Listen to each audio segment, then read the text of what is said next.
بسم اللہ الرحمن الرحیم۔ السلام علیکم۔ حضرت یونس علیہ السلام اللہ تعالیٰ کے نبی تھے۔ اللہ تعالیٰ نے آپ علیہ السلام کو دمشق میں نبی بنا کر بھیجا تھا۔ آپ علیہ السلام قوم سمود کی طرف نبی بن کر آئے تھے۔ آپ علیہ السلام نے اپنی قوم کو توحید کی دعوت دی، لیکن آپ علیہ السلام کی پوری کوشش کے باوجود آپ علیہ السلام کی قوم نے بت پرستی ترک نہ کی۔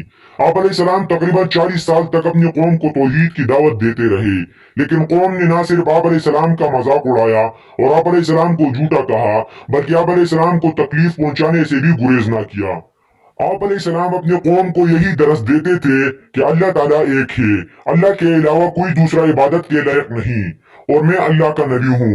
لیکن آپ علیہ السلام کی قوم نے کہا، ہم کبھی یہ بات نہیں مانیں گے، چاہے آپ ہمارے ٹکڑے ٹکڑے کر دیں۔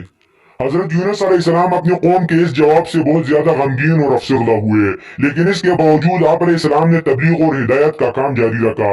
آپ علیہ السلام نے ایک روز اپنی قوم کو، جو بت پرستی اور کفر و شرک میں غرق تھے، جمع کر کے فرمایا، اے لوگو، تم زمین اور آسمان کے مالک کو چھوڑ کر کیوں بت پرستی اور کفر و شرک کے کام کرتے ہو؟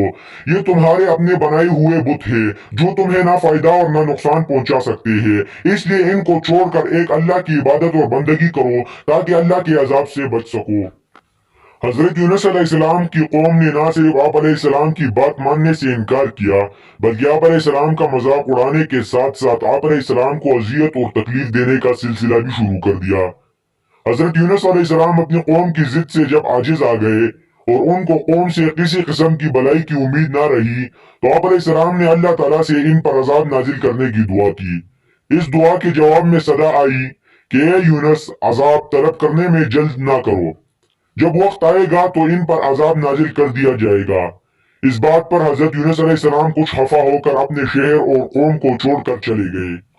حضرت یونس علیہ السلام کے چلے جانے کے بعد تیسرے دن جب اس قوم پر عذاب الہی نازل ہوا تو تمام لوگ شہر سے نکل کر ایک گاؤں میں آ گئے۔ سب نے نہایت عاجزی کے ساتھ توبہ کی، اپنے سارے بت توڑ دیے۔ اللہ تعالیٰ نے ان کی توبہ قبول کر لی اور وہ عذاب الہی سے بچ گئے۔ ادھر شیطان نے حضرت یونس علیہ السلام کو خبر دی کہ وہ قوم تو اچھی بلی ہے، اس پر کوئی عذاب نہیں آیا۔ یہ سن کر حضرت یونس علیہ السلام دل میں خفا ہوئے کہ اللہ تعالیٰ نے ان کو قوم کے سامنے جھوٹا کر دیا۔ اس طرح حضرت یونس علیہ السلام اللہ کے حکم کا انتظار کیے بغیر وہاں سے بھی آگے چل دیے۔ جاتے جاتے ایک دریا کے کنارے پہنچ گئے، دیکھا کہ لوگ کشتی پر سوار ہو کر پار جا رہے ہیں۔ آپ علیہ السلام بھی کشتی میں سوار ہو گئے۔ جب کشتی دریا کے درمیان میں پہنچی تو بڑی بڑی مچھلیاں آ کر اسے ٹکر مارنے لگی اور کشتی کے ڈوبنے کا خطرہ پیدا ہو گیا۔ لوگوں نے کہا کہ اس کشتی میں کوئی گناہگار بندہ سوار ہے، اگر اس کو نکال کر دریا میں پھینک دیا جائے تو شاید ہم لوگ اس آفت سے بچ جائیں۔ کشتی والوں نے قرآن دازی کی تو 3 بار حضرت یونس علیہ السلام کا نام نکلا۔ لوگوں نے حضرت یونس علیہ السلام کو دریا میں پھینک دیا۔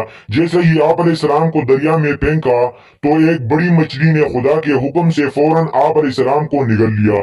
کشتی آفت سے بچ گئی۔ حضرت یونس علیہ السلام مچھلی کے پیٹ میں چلے گئے جہاں اندھیرا ہی اندھیرا تھا۔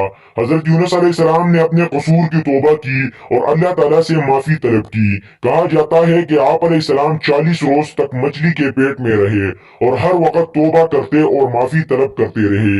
40 دن کے بعد مچھلی نے خدا کے حکم سے آپ علیہ السلام کو دریا کے کنارے آ کر اگل دیا۔ مچھلی کے پیٹ میں رہنے کی وجہ سے آپ علیہ السلام بہت کمزور ہو گئے۔ آپ علیہ السلام میں حرکت کرنے کی طاقت بھی باقی نہ رہی۔ مچھلی نے جہاں آپ علیہ السلام کو اگلا تھا وہاں کوئی درخت وغیرہ نہ تھا اور سخت دھوپ تھی۔ اللہ کے حکم سے وہاں کدو کی بیل اگی جس نے ان کو اپنے سائے میں لے لیا۔ آپ علیہ السلام اسی کا پھل کھاتے رہے۔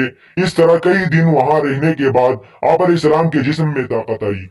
ادھر حضرت یونس علیہ السلام کی قوم جو بت پرست اور مشرک تھی، عذاب الہی کے خوف سے رائے راست پر آ گئی۔ انہوں نے بت پرستی اور شرک کو چھوڑ کر توحید کی راہ اپنا لی تھی۔ اب وہ خود حضرت یونس علیہ السلام کو تلاش کرتی پھرتی تھی۔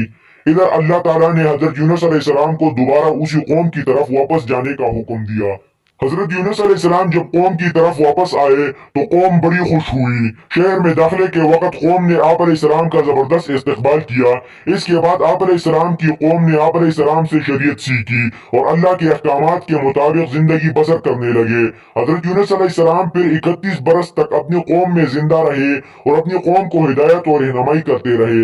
اس کے بعد آپ علیہ السلام کا انتقال ہوا۔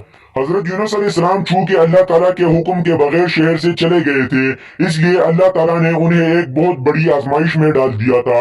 آپ علیہ السلام مچھلی کے پیٹ میں چلے گئے تھے، لیکن اس مصیبت کے وقت حضرت یونس علیہ السلام ہر وقت اللہ کی عبادت اور حمد و ثنا میں مصروف رہے اور اللہ سے توبہ طلب کرتے رہے۔ اللہ تعالیٰ نے ان کی توبہ قبول کی اور ان کو مشکل سے نجات دلائی۔ ہر انسان کو چاہیے کہ وہ ہر وقت اللہ سے توبہ کرتا رہے، اللہ معاف کرنے والا ہے۔